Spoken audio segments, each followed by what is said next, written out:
Hi friends, in this video I'm gonna make a 12 volt battery low voltage disconnect circuit. This is a very useful project. With this circuit we can protect our battery from being damaged by deep discharge.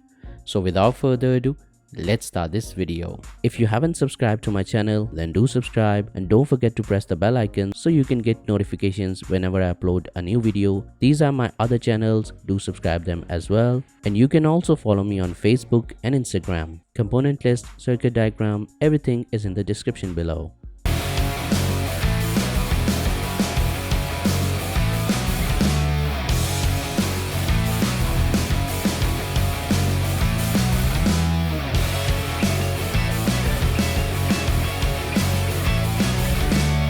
These are all the components we're gonna need for this project.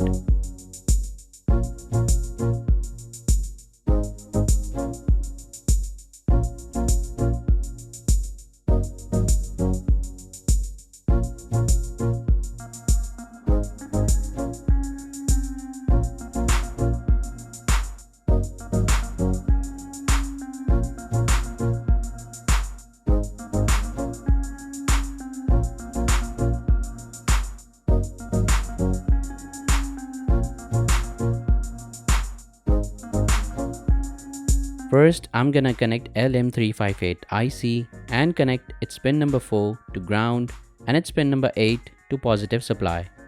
After that, I'm gonna connect a 47K resistor and connect its one pin to pin number 1 of the IC and its other pin to pin number 3 of the IC. After that, I'm gonna connect a 3 volt Zener diode and connect its cathode to pin number 2 of the IC and its anode to ground.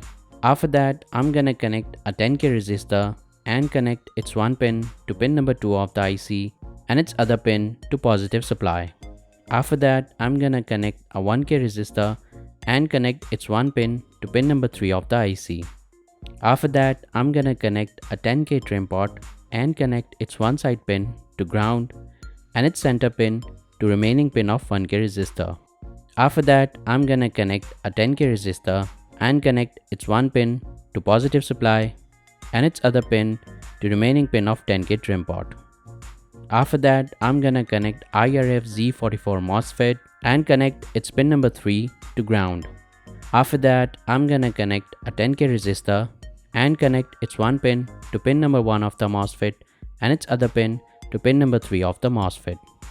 After that, I'm gonna connect a 1K resistor and connect its one pin to pin number 1 of the IC and its other pin to pin number 1 of the MOSFET. After that, I'm gonna connect a 3-pin terminal block and connect its one side pin to pin number 2 of the MOSFET, its center pin to positive supply and its other side pin to ground. After that, I'm gonna connect a 1K resistor and connect its one pin to pin number 1 of the IC. After that, I'm gonna connect a green LED and connect its anode to remaining pin of the resistor and connect its cathode to ground. After that, I'm gonna connect a 1K resistor and connect its one pin to pin number 1 of the IC. After that, I'm gonna connect a red LED and connect its cathode to remaining pin of 1K resistor and its anode to positive supply. So I've completed all the connections. Now let's test the project.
So that's it for today's video. I hope you have enjoyed this video. For more videos like that, stay tuned and I will see you in the next video.